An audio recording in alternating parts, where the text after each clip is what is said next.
Back now on Triad Today. I'm so glad to meet this special guest. She's a first-time visitor to the show. Jay Paul, our director. If we can meet the lovely Patricia Doyle. And she is with Emerywood Medical Specialties. It's a Cornerstone healthcare practice.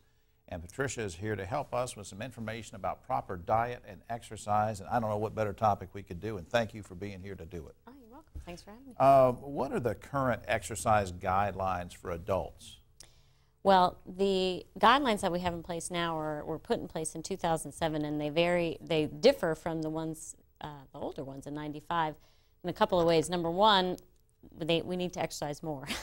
2.5 hours of moderate intensity exercise per week is what is recommended for every healthy adult. 2.5 hours per week? Per week. So it amounts to about 30 minutes, 5 days a week. Okay. Versus I'll tell some of my patients I can't quite do that much, 15 to 20 minutes every day of something moderate intensity. And this is in addition to your usual daily activities. So, you know, you don't have to go running at top speed, right? Right. You just have to, whether you're walking or on a bike or something where your heart rate's going up, maybe sweat a little, but you can still carry on a conversation.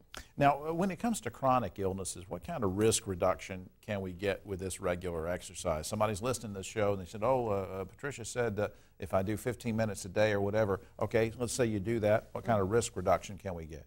Well, it varies on the problem. Of course, we know, and we've known this for years, that cardiovascular risk, which is heart attack, stroke, diabetes, all these risks are reduced dramatically with regular activity. And the guidelines were increased because we see better risk reduction with more exercise. But there's actually more research in the last 10 years that looks at risk reduction of cancer, certain cancers, with this kind of exercise. Because of exercise? Right. 10 to 20% of some types of cancer. I must be stupid. I'm not making the connection. I mean, how could that... I can understand if you don't smoke or something, that's good. But if you don't exercise, how could that lead to cancer? Does these studies say anything to that? Do you address that? Well, some of the studies, of course, are looking at populations where people are not as active as others, and total cancer, how many people have cancer. But part of it is that we know that exercise helps boost immune system, and that it actually has anti-cancer cell producing. I got you now. Properties. All right. So if you do have something, you're going to be able to fight it off. Exactly. I'm with you now. Okay.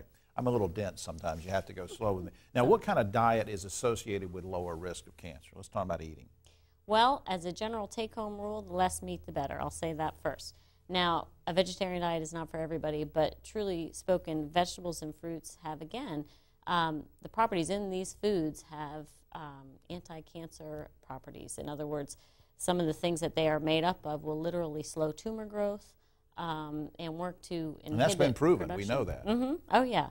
And the problem with the meats is that some of the ways they're broken down, the biochemicals that they are broken down into, can actually be and are carcinogenic to some degree. Oh, my Lord. Let's talk about the way that foods are prepared. Is it just a myth that you can prepare your food differently to be less of to be less healthy? I mean, or is, you know what I'm saying? Yes, I mean, yes. If you cook something too much or the way you cook it, what's your advice?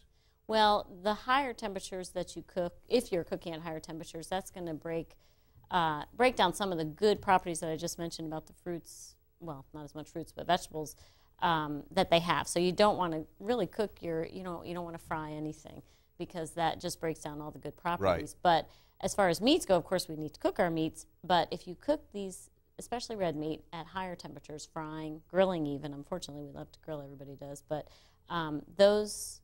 that higher temperature will actually cause more production of some of these biochemical things that are carcinogenic. So you get more of them at the higher temperatures. It's just hard. We didn't rehearse this or anything, but it's just hard to know what to do these days. I mean, and I'm sure with your patients, they ask you all sorts of questions, and every other day you feel like something's bad for you or something's not bad for you. And I mean, is common sense a part of all this? Yeah, moderation is key, and that's a big thing that I tell patients a lot as well. So more exercise, the better. The less meat, the better. That's one take-home thing. Well, I wanted, since you're a first-time visitor, let me give you we have just a couple seconds left. You came to us from New Jersey originally. What got you into the medical field? Just really a lifelong desire to get into the medical Anybody field. in your family a doctor or something? My pediatrician kind of spurred me on from a young age. I Really? loved him. My pediatrician didn't like me. Mine liked me. Well, see, now that's the difference between us right there, and that's why I'm all messed up. Anyway, Patricia, hey, let's go to this information on the screen, www.cornerstonehealth.com. Lots of good information there, and lots of good information we got from Ms. Patricia Doyle. Will you come back sometime? I will. Thanks. Thanks for the good information. No problem. All right, Thanks Patricia. for having me. We'll be right back. after this.